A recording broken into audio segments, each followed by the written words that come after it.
Have you ever asked yourself, why do I still feel stuck after all these years of spiritual practice? Have you ever wondered why, despite chanting, meditating, studying scriptures, and attending retreats, the inner freedom you seek still feels out of reach? Welcome back to the channel. I'm deeply honored to have you here today. What we're going to explore is perhaps one of the most critical turning points in any sincere seeker's path, the difference between doing the practice and realizing the truth. Through a deep dive into the teaching of seeing your true nature, we will uncover why many who have practiced for decades still feel bound, and how true liberation has less to do with effort and more to do with awakening to what's already present. This is a conversation not about doing more, it's about seeing deeper. Let us begin with the core truth echoed by Zen masters, Chan practitioners, and Mahayana sages alike. The essence of liberation lies not in accumulation of knowledge or ritual, but in a direct realization of one's true nature. What is seeing your true nature? It is not intellectual understanding. It is not emotional peace. It is not memorizing sutras. It is not performing good deeds with the hope of merit.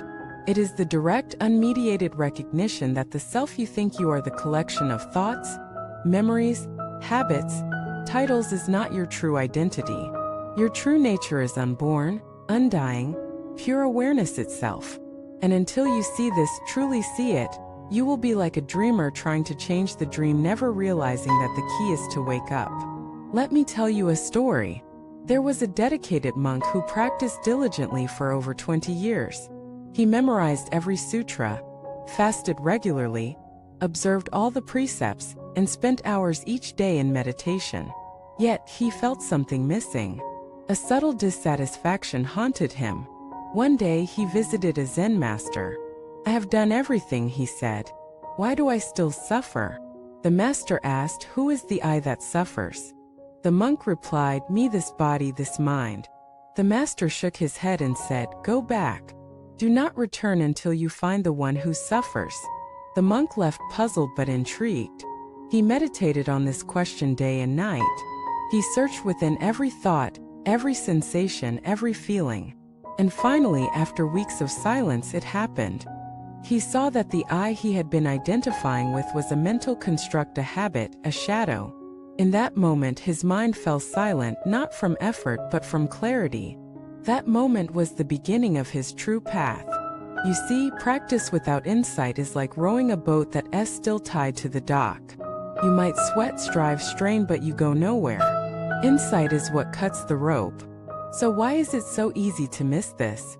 Because the ego is incredibly cunning. It will use even your spiritual efforts to reinforce its own survival. It says, "Look how advanced I am. Look how many books I've read. Look how compassionate I've become." But all of that is still me, me, me. True realization is not an experience for the self. It's the seeing through of the self. When that happens, life doesn't become perfect, it becomes real. You don't become passive, you become alive. You don't float in bliss, you walk in truth. Now let us go deeper. What blocks most people from seeing their true nature? 3 things: identification, attachment, and ignorance. First, identification. You believe you are your thoughts. But thoughts come and go. You believe you are your emotions. But emotions rise and fall. You believe you are your history. But the past is memory, not essence. Second, attachment. You cling to roles: parent, teacher, seeker. You cling to progress: I'm getting better at meditation. You cling to goals: one day I'll be enlightened. All these clingings veil the simple truth. You already are what you seek. Third, ignorance. Not stupidity but forgetting. You forget to look. You forget to question. You forget that the witness is not the seen, that the knower is not the known. This is why the most radical question in all of spiritual practice is, who am I? Not to find an answer, but to destroy the illusion that the questioner even exists. Let us revisit the teaching of seeing your true nature from the Diamond Sutra, where the Buddha says, "All appearances are like a dream, an illusion, a bubble, a shadow." Why? Because they are impermanent. What you are is not impermanent. The real you is not born and cannot die. It is awareness open, empty, luminous. This is not just poetry. It is the foundation of liberation. When you truly see this, suffering doesn't end, but your relationship to it changes. You may still feel sadness, but it passes through you. You may still face loss, but you no longer lose yourself. You may still experience desire, but you're not enslaved by it. This is the freedom born from insight. Now, this doesn't mean that external practice is meaningless. Meditation, chanting, reading, all of these are valuable. But they are boats, not the shore. If you cling to the boat, you never reach land. The purpose of practice is to reveal the truth, not to replace it. So how can you see your true nature? Start by stopping. Stop chasing experiences. Stop trying to become someone. Just be still. Watch your thoughts. Watch your breath. Watch the sense of I arise. And then ask, who watches? Don't answer, just look. Again and again. This is the gateway. The door is always open, but you must be willing to leave behind everything you think you are, including the one who seeks, including the one who watches. And what remains? Silence, stillness, awareness. This is not a state to reach. It is what you are before all states. Let me close with another story.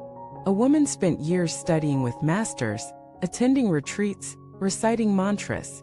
She was admired in her community for her discipline, but deep inside she felt unrest. One day, a blind man came to her town.